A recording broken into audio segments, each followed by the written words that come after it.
Hmm.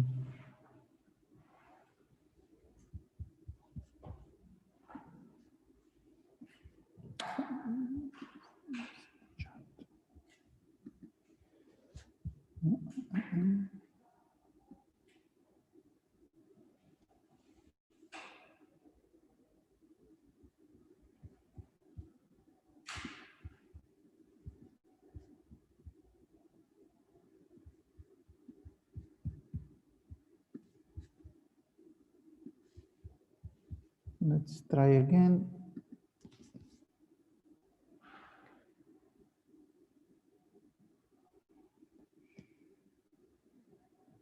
Okay, I don't want to lose control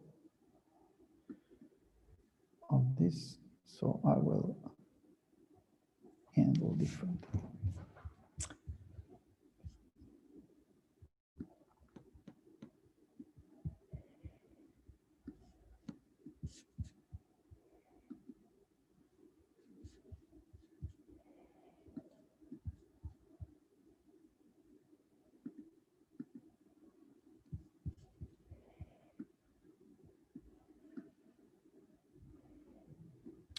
Okay, I think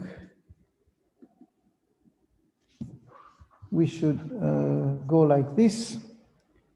It's not ideal, but okay. As I mentioned in the past class, we are in this course interested in modeling the planning problem rather than the algorithmic solutions or finding super fast algorithms that solve a problem once we have specified it with a given representation. Okay. Now we are going to, while in the past class, we moved from a search in the state space to a search in the plan space by considering a search of the possible plans. Here we also change the plan representation. Namely, we are no longer in the classical setting with a representation which is only made of action descriptions of the sort that we have already seen. We are going to introduce a new type of action called high-level action. And what is the rationale? Before we go into the technical details, why are we doing all this? Well, one justification is that we humans do not plan at the maximum level of details. The examples that we're making here, it's planning a vacation. So if we plan a vacation, we may say, well, we first go to the airport, then we take a plane, then we go to the hotel, but this is an abstract plan. It doesn't tell you how to get to the airport.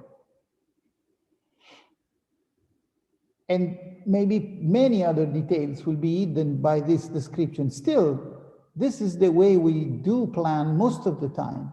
We first have an abstract plan, and then we refine it until we have what we will be calling primitive actions, so actions that are directly executable. And for example, for the autonomous car, right? We cannot plan the actions at the level of steering the wheel right or left if we are going to do a long trip, because the search space will be unmanageable. And it will also be difficult to understand and say, go right and then turn left and then, okay? It may be also not easy to specify. Now, we have already considered the fact that our representation is an abstraction. And therefore we can do the abstraction at various levels, but we have never combined different levels of abstractions in a single framework, which is what we're going to do here. And this has both conceptual and computational advantages. One other way of putting it is that if we introduce this type of description, we are also injecting some information or some knowledge about the problem, which on a single level of abstraction will not be possible. Because if we define a certain representation for our planning problem in the classical way, if we want to group some of the actions into high-level actions, this is information that is helping the planner in order to find the solution. Okay, so we are providing, in a way, information that is problem dependent while we do this high-level description. So this is the rationale, and as I said, it tries to mimic what we humans do every time. So technically, we are talking about hierarchical task networks. And this is the motivation that I have already illustrated. And I gave the example of planning an holiday, but there can be, I don't know, a plan for cleaning this building. We have to decompose this plan into actions that are high-level actions. And even though we have a specific cleaning operations, they will come into the plan at the later stage, because first we want to understand which room to start from, for example, before deciding the details of how to clean that room. And so on and so forth.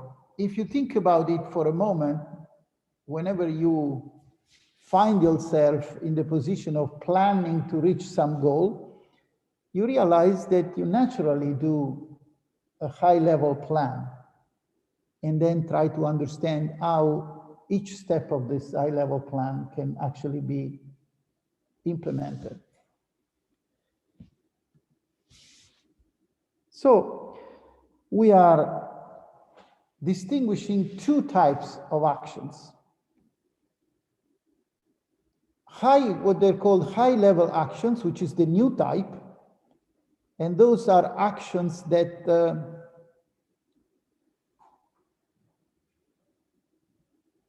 can specify different alternative ways of being implemented. And we have the conventional actions, which here are called primitive actions. Okay, in a second, the distinction will be made clearer through an example. In terms of terminology, we are going to have HLA, high-level actions, and primitive actions.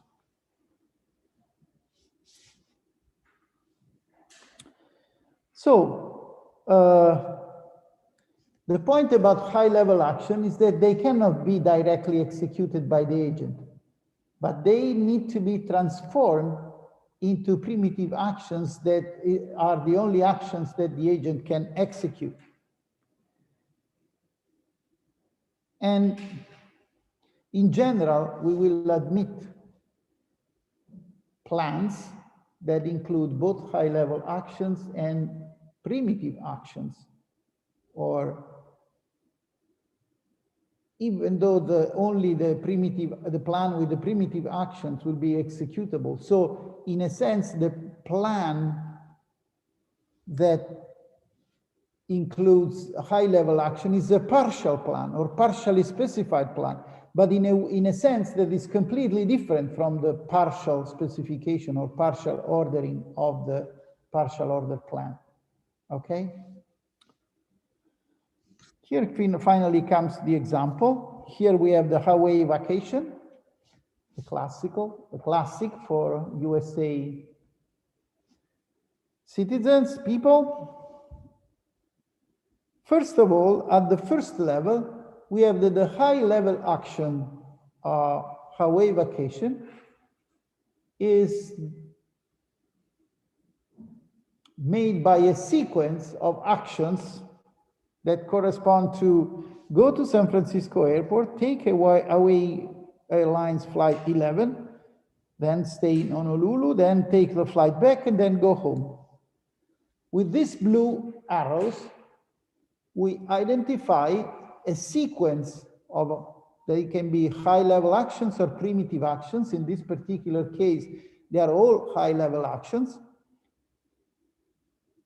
And therefore, we can decompose our problem of going from, or of doing the vacation into a sequence of high-level steps, high-level actions, okay? Of course, they've all be reduced in terms of primitive actions if we want to have an executable plan.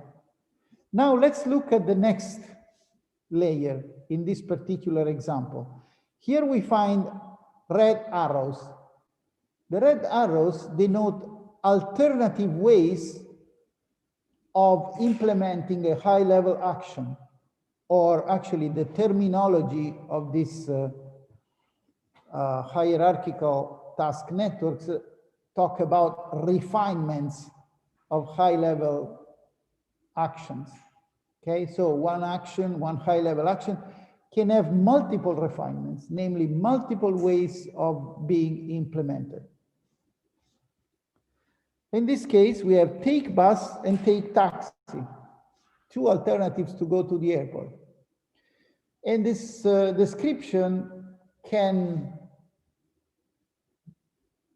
or this structure can be repeated an arbitrary number of times. So in general, in a plan, we can have, as I mentioned, high-level actions, we can have primitive actions, and we can have refinements.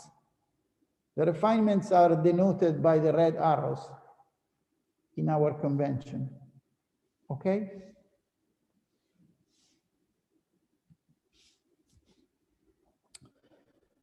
So the idea is then find a high-level plan and then find a refinement that is going to be executable.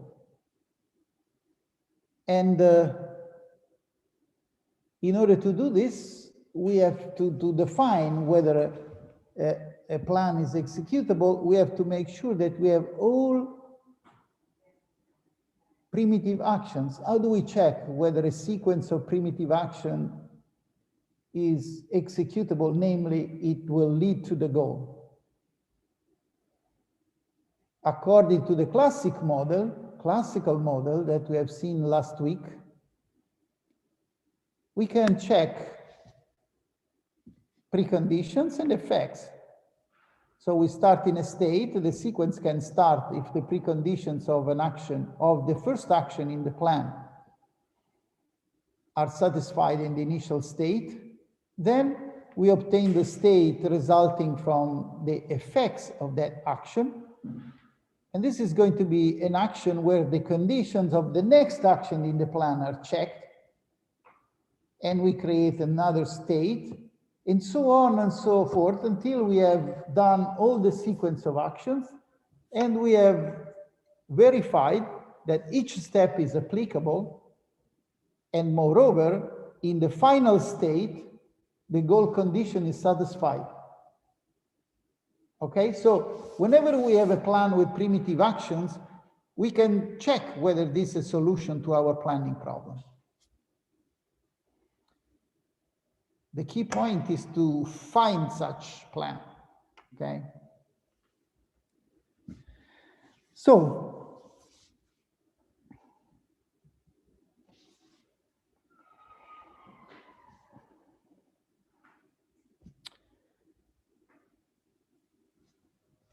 one important concept to understand, well, we first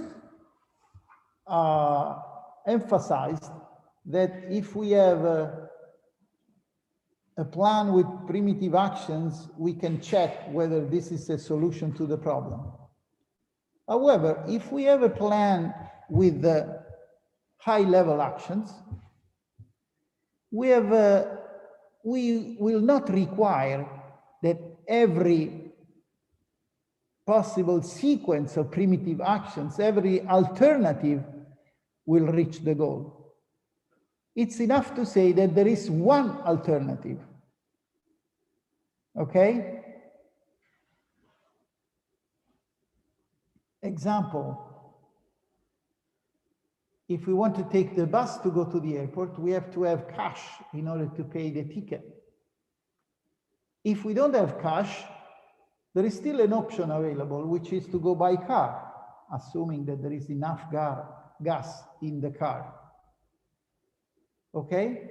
So whenever we have the high-level plan, the action, go to the airport, and we say that that particular action is achieves the goal, we are saying that there is one implementation of that action that achieves the goal. So we have all these alternatives, and to us it's enough that one of those alternatives be successful.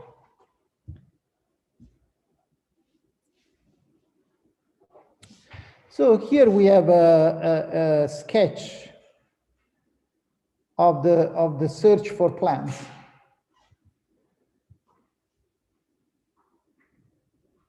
It should be simple enough at this point. We start with a high-level action, like before. If we have a single implementation, no choice. We pick that implementation. And then we look for all the high-level actions that we have introduced in the plan. And for each of them, we look for an implementation or refinement. And we have to try all possible refinements in order to search for the plan. Okay? And we keep doing this refinement until we reach a plan which contains only primitive actions. And at that point, we can actually check whether those primitive actions or this plan with primitive actions achieves the goal. If it does, we are done. If not, we still have many other alternatives to be explored.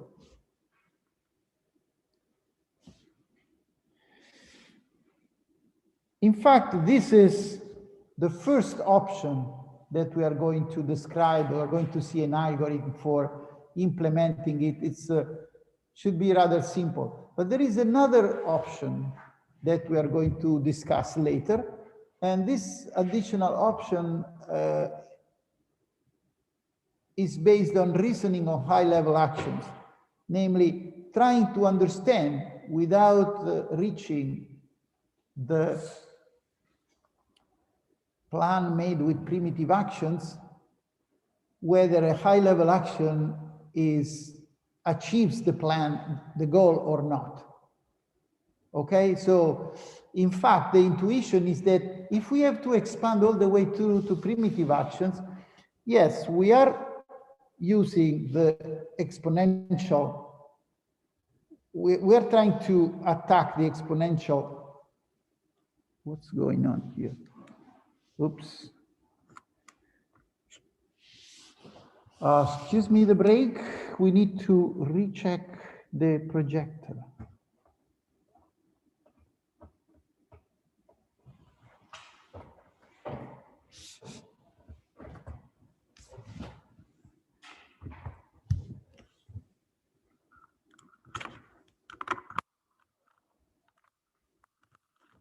Ecco, quasi staccato.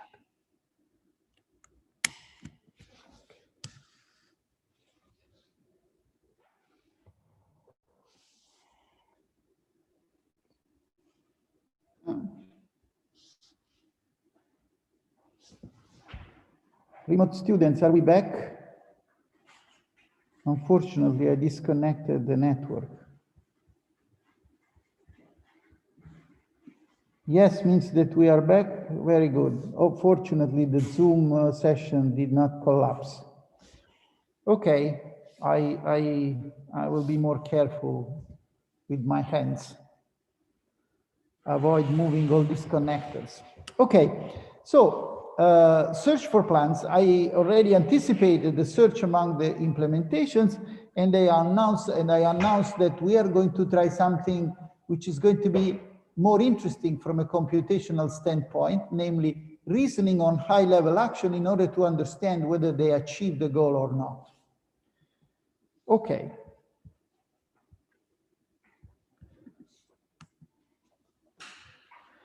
So, essentially, I have already anticipated the algorithm, right? Let me repeat it just for clarity. The idea is very simple. We start from a high-level description of the plan, and we take whatever high-level actions we have, or whatever refinements we have for this high-level action. And for each of them, we keep expanding until, by choosing refinements, until we eventually come up with a sequence of primitive actions. At that point, we can check whether the sequence, such sequence achieves the goal. If it does, we are done. If not, we try any of the other open alternatives. What are the open alternatives? They simply are those refinements that have not yet been considered. Now, it's not so easy to characterize the advantage in terms of the complexity, but essentially a planning problem whose complexity is b to the d, which is the typical exponential complexity for planning, where d is the depth of the solution. Then we can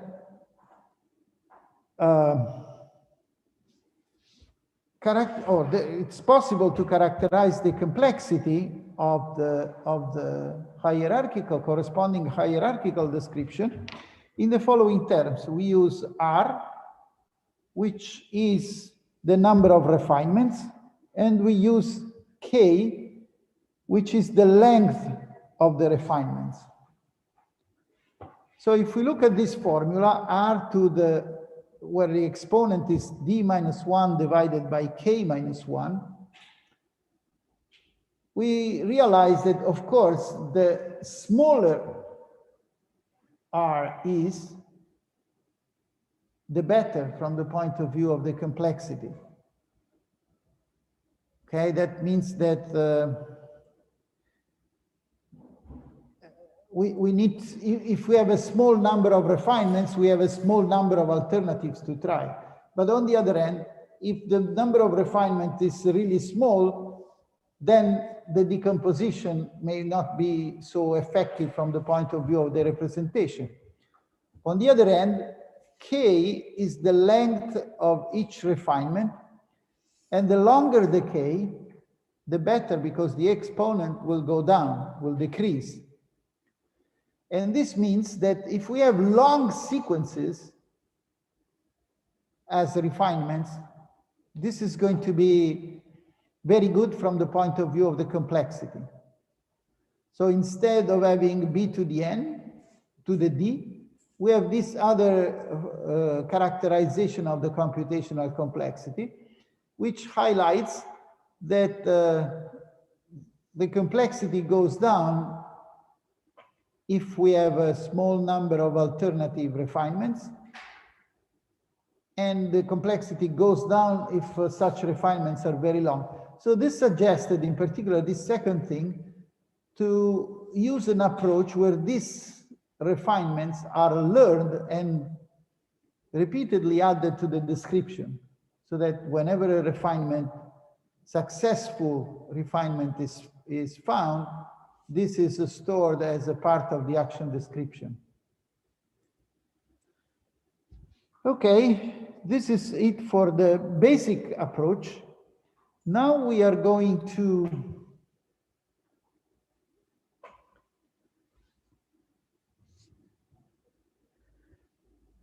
give an algorithm for characterizing this case.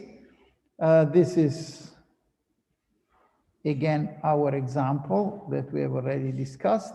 So here is the algorithm. Now the notation is a little bit,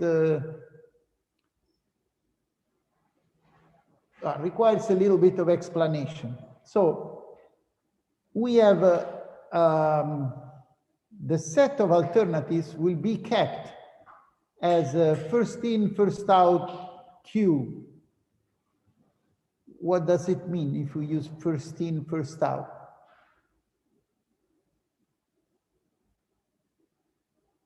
In terms of search, how are we searching?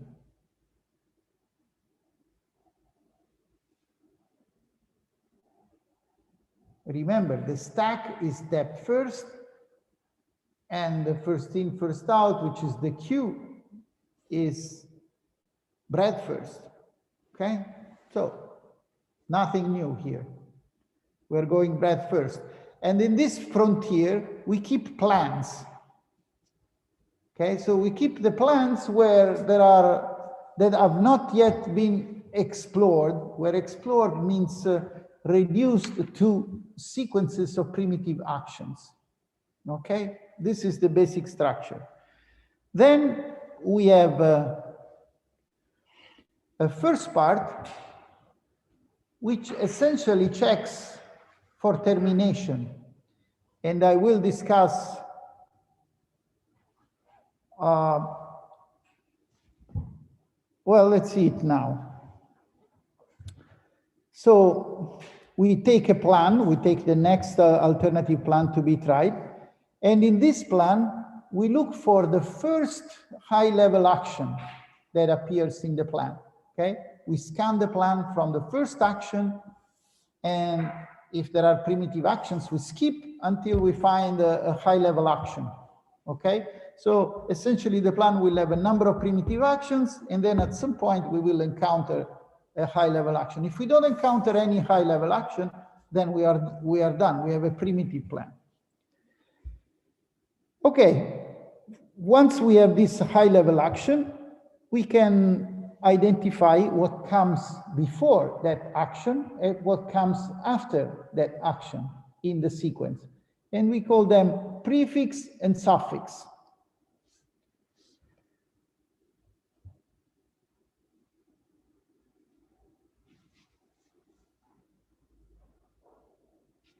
And then we compute the state resulting from the plan corresponding to all the actions that come before the chosen high-level actions, okay? And we call this outcome, okay? So result takes the prefix, takes the initial state, and checks what the state is going to be after the execution of prefix, which I recall is the first part of the plan. Now, if we have no high-level actions and the state that we have obtained, which is outcome, in this case, prefix is the entire plan, so we need to check whether outcome satisfies the goal. And in this case, we are done. If, however, if the high-level action is not null, this means that we have to try all the possible refinements.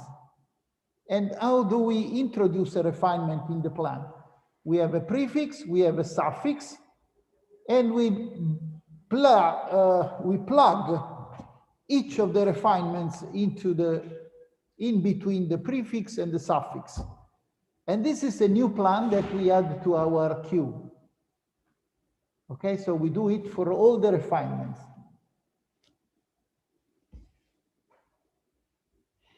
They go in the frontier, and the algorithm keeps looping until there are plans that are still haven't been fully explored, where in this case explored means reduced to primitive actions.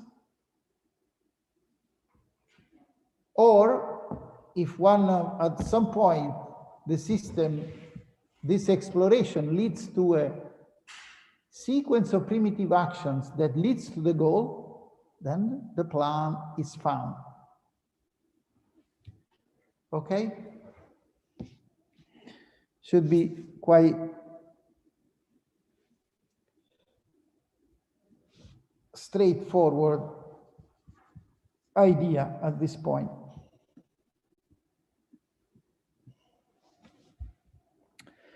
So this is fine and it's interesting, but in fact, most of the interest comes from the alternative for finding a plan that I mentioned.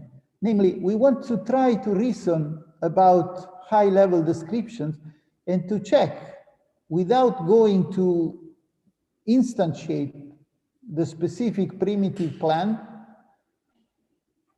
with primitive actions, that the description will achieve the goal, the high-level one.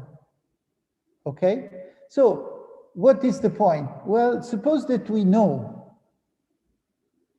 what is the initial state and what are the effects of each high-level actions, then we are done. Right? Because if we have precondition actions, we can apply the same approach that we have for checking a plan with primitive actions. We look at the preconditions, we look at the effects, and then we can see whether we are building states that eventually lead to a state where the goal condition is satisfied. Okay, the problem is that it's not so easy to characterize what is the state obtained after the execution of high-level actions. Why? Because there are multiple refinements. So we have to take somehow into account of all of these alternatives in a good way.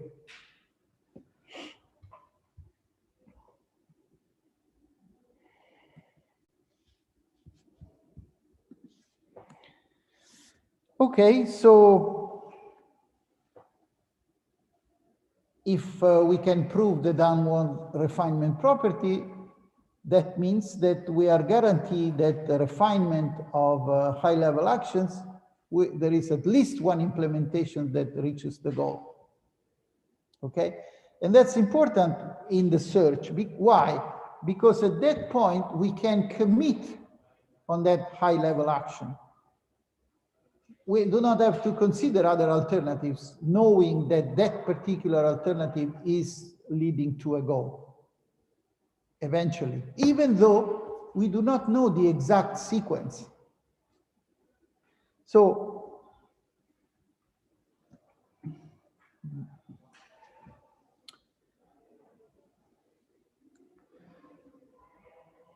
how can we obtain or try to consider what happens after the execution of a high-level action? Well, we have multiple refinements. Each of them will eventually be characterized by precondition and effects. Checking the preconditions is fine, no problem. But what are going to be the effects? Well, in general, the point is that there will be fluents that are added, and there may be fluents that are removed. Maybe not the same fluent will be removed by or added by different actions. For example, in the first step of our vacation, where we want to go to the airport, okay, we have two alternatives. In one case, we have that with the precondition cash, we can take the bus. And the result of taking the bus will be at airport. Now, if we take the other alternative, drive, it is still possible to get to the airport. There is no need to spend money.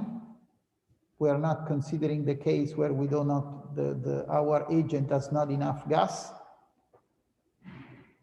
And the effect at airport will be achieved by both actions. So we can say that this effect is indeed an effect of the high-level action, because every action in the plan will achieve it. While if we take not cash, which is the effect of taking the bus and which requires cash for the ticket, so no longer having cash may be an effect of the plan or maybe not, depending on which action is chosen. Okay?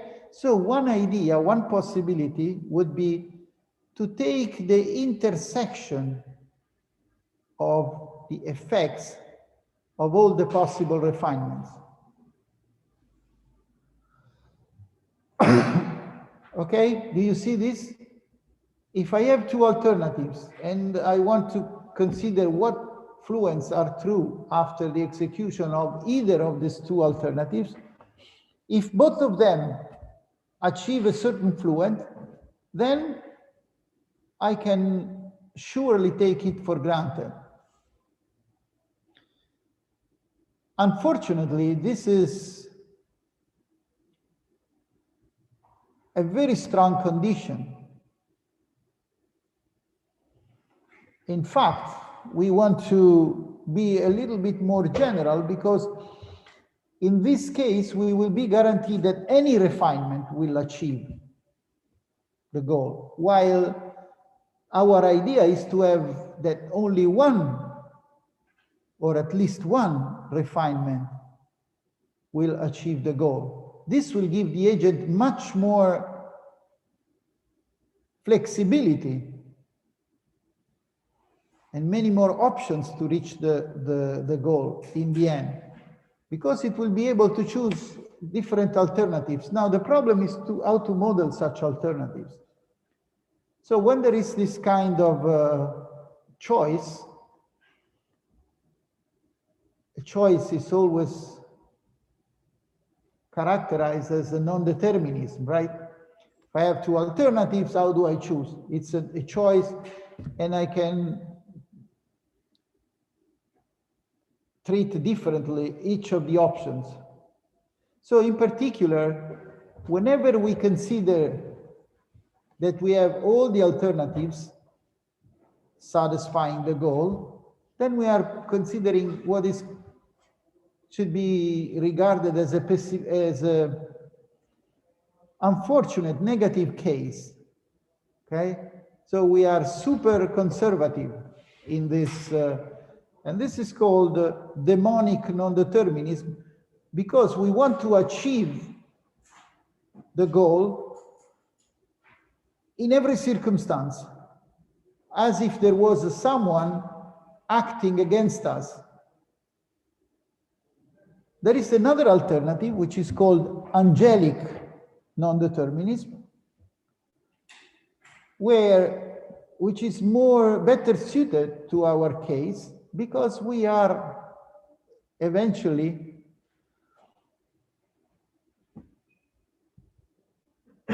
leaving the agent the ability to choose which refinement to execute. And in this way, we have that this set of alternatives may reduce to one successful alternative. Okay? And this is called angelic non-determinism. Aside from the terminology, the concept should be clear. In one case, I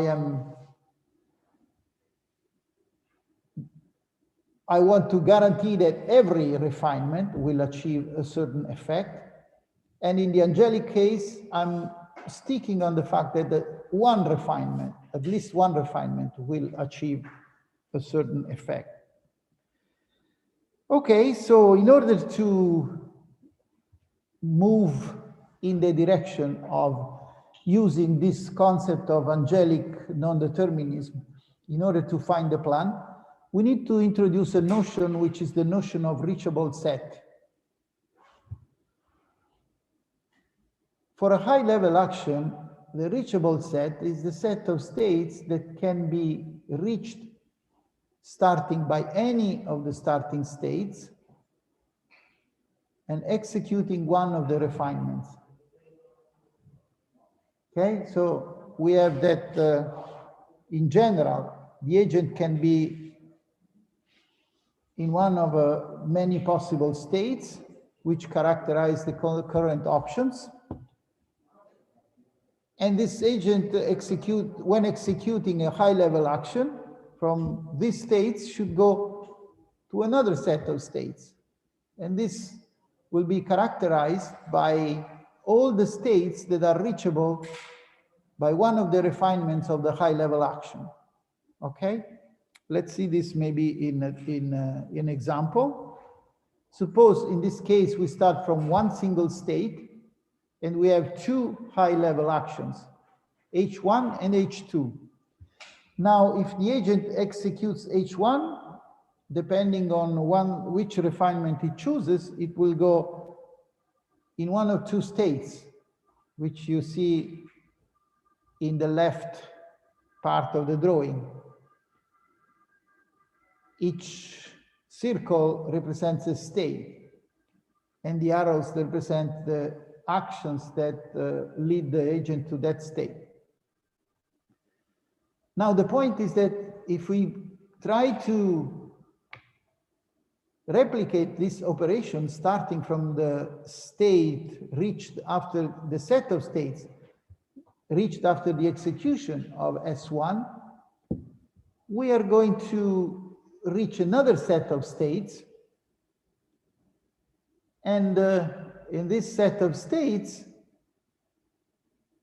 there may be, we find all the states that are reached by any of the starting states, applying one of the refinements of the action H2. Okay?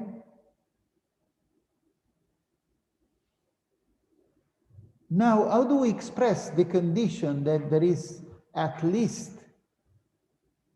one refinement that achieves the goal after having characterized this notion of reachable states? Well, suppose that the goal is represented by the 4 states in the dashed area. Now, if the set of reachable states intercepts one of the states in the goal area, then we can say that the plan achieves the goal, because there is at least one choice of H1 and one choice of H2 that lead to a state where the goal is achieved. Okay, so that's how we try to say what are, well, in particular, whether the effects of a sequence of high-level actions will reach the goal. I think this is an important step of our construction. So if we have questions at this point, maybe we can try to answer questions before we move on. So let me recap all the reasons that we have done so far. Our goal, as you will read in the book, our Holy Grail, is to be able to determine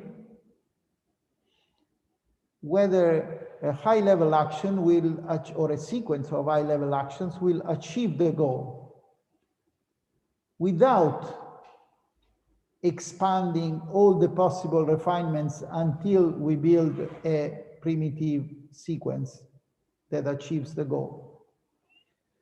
So how do we do this? Well, we try to characterize what are the effects of the actions, the high-level actions. And the effects can, of course, be modeled as multiple states that can be reached depending on which of the refinement is chosen for a high-level action. Okay, here we are simplifying things and assuming that H1 will have two refinements that achieve two states, starting from S.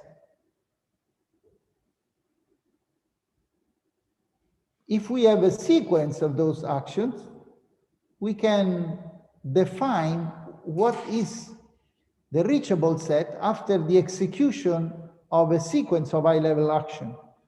Actually, here is the formula, but I think it's easier to understand this example where we refer to two actions only. We start from a state, we build a set of states that are reachable through all the possible refinements starting from S, from all the possible refinement of H1 starting from S. And then from all of those states, we take the refinements of H2 and we will reach other states. And if our sequence of high-level action includes only these two actions, and we know which the goal states are, we can say whether H1 followed by H2 will achieve the goal without having specified the precondition, the sequence of primitive actions, okay, without avoiding the search. Now, the problem is how to build a reachable set. So if we have the reachable set, then we are done. Of course, there is a problem here because the computation of the reachable set is quite complex, and we need to do an approximation. But before, let me recap, which is in the slide, this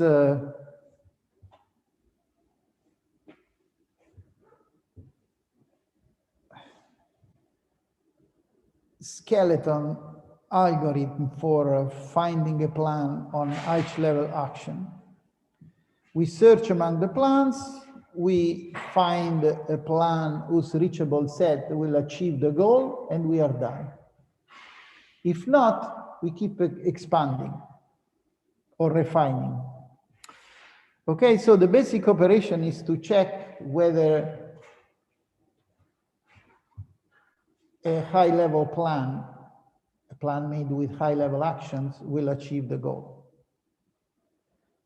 So, as I already mentioned,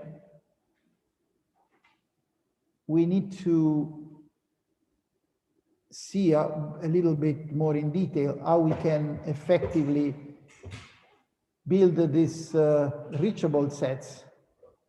Because let's look at one example, which is shown here, in order to reconsider what are the effects of a high-level action. So here we have the two refinements for our action, high-level action, go to San Francisco Airport. So we have take bus and we have take taxi. And for the take bus, in this case, we have not the money, but it's very similar. So we have a precondition. We start from at home, and then the effect will be that the agent is at the airport, and he will be tired. And in the other case, the precondition is again the agent is at home, and it will be at the airport. Okay, so if we try to combine, we have that the preconditions clearly is that the agent is at home for the action. And then it can be the case that the agent is in the state tired, or and it is also possible that it doesn't have catch. But in fact, this is not a correct construction because for two reasons. One, we need to take into account that the agent will not be at home. So we should add the not at home here, which I just realized. But in addition to that, we have to consider that either the agent will be tired or the agent will not have cache. One of the two. Okay, now we're using cache in a slightly different way with respect to the Hawaii example, but that's okay. So we cannot take both the effects of the two actions. So in fact, if we take the intersection, the effect will be at airport. But if we don't take the intersection, we don't really know which one between these two will be true. Okay? So at this point, we introduce a notation to specify the effects of the action in terms of what is possible after the execution of one of the refinements, after the execution of a high-level action. So we can say that for each fluent, the fluent can be added, can be removed, or can be possibly added, or possibly be removed, and all the combinations. And the notation is the one that you see here, where we have tilde sign in order to denote possible. So when we have tilde plus, that means that possibly that fluent can be added to the state by the high-level action. Then we have an approximate representation, well, a different representation of the effects, where we say that the agent will be at the airport and possibly will not have cache and possibly will be in the state tired. Let me show you why we want to have this. Is because by using this representation, we can find not the exact reachable set, but we can find two approximations of the reachable set that we will call reachable plus and reachable minus. So the reachable plus is an approximation which is optimistic. What does it mean, optimistic, in terms of a reachable set? That this set will contain more states than the actual reachable set. On the contrary, the negative approximation, the reach minus, will contain a subset of the states of the reachable set. Okay, you see the picture. If this red, blue, and green areas represent the set of states, we're going to have that the one is a subset and the other one is a superset. Okay, so we are going to consider this approximation in order to check for a solution. And the reason why we go to this approximation is because computing the actual reachable set can be quite complex. So,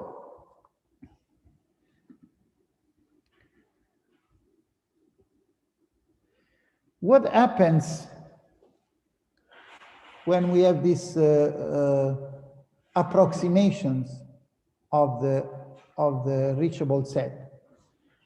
Well, there are two possibilities.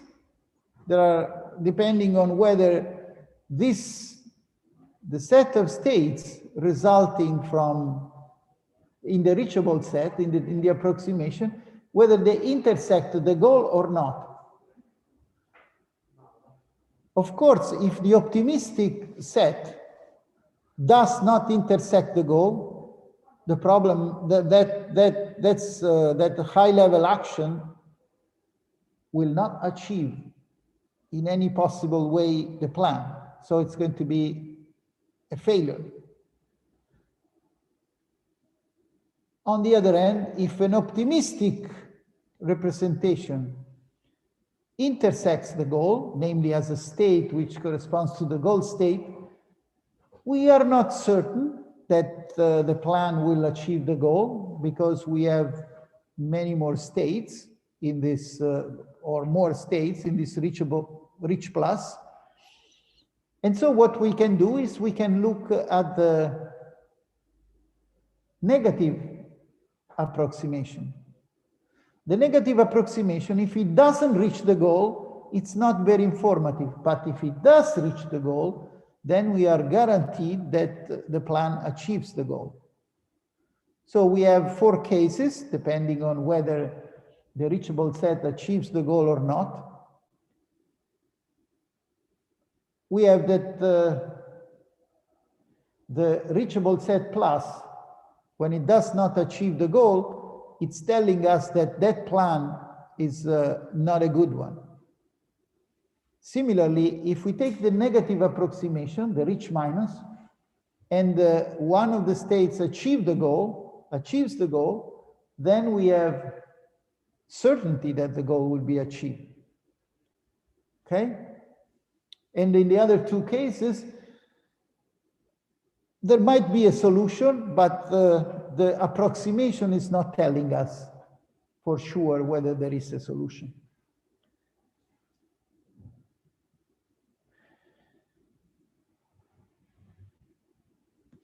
Here is one example where the optimistic set will reach the goal, but the pessimistic set will not reach the goal, and therefore we have no definite conclusion about whether the plan achieves the goal or not.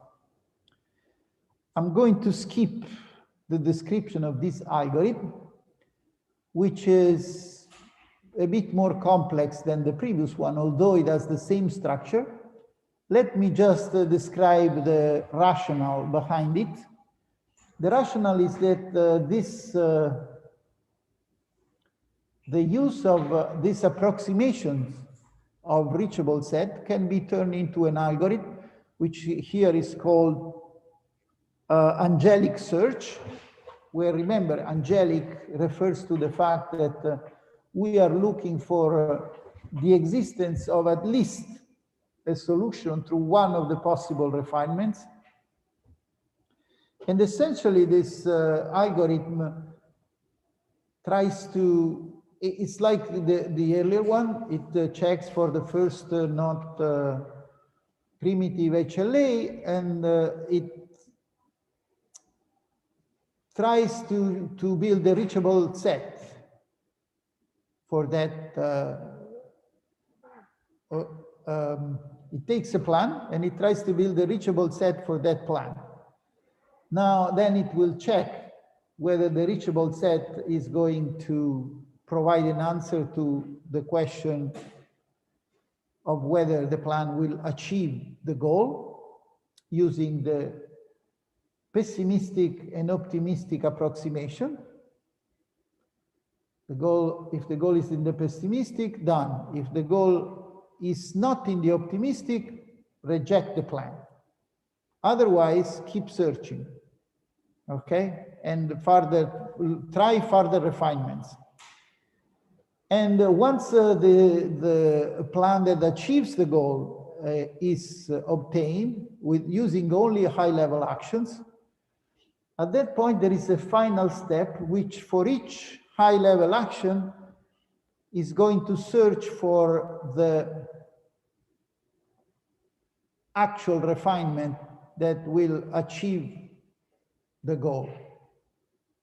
Okay? Even when we determine that the plan with the high-level actions will achieve the goal, still we don't know which refinement. And if we want to execute on a robot, say, we better have the primitive actions in our plan. Okay? So after we have determined that a high-level plan will achieve the goal, then we have to still to do, and this is done regressing from the goal and replacing each high-level action with a refinement that achieves the goal. But in fact, having decided that some high-level plan achieves the goal, it's saving a lot of search through the set of high-level plans, okay? Or plans with the high-level actions. So we focus this ability to check for the to check a plan with high-level actions to check whether it achieves the goal. This is going to be to save a lot of time, because at that point the system can go. I will have no more alternatives in the high-level actions, and it will go straight to the solution. Okay, and this is how the computational complexity is broken. Now, at this point, I only have examples, but since it's a bit late, maybe we'll see examples of hierarchical planning next week. And now we switch to the exercises. So 5 minutes, literally, in order to do the switch. And we will get back here in 5 minutes. As usual, I'm stopping the registration.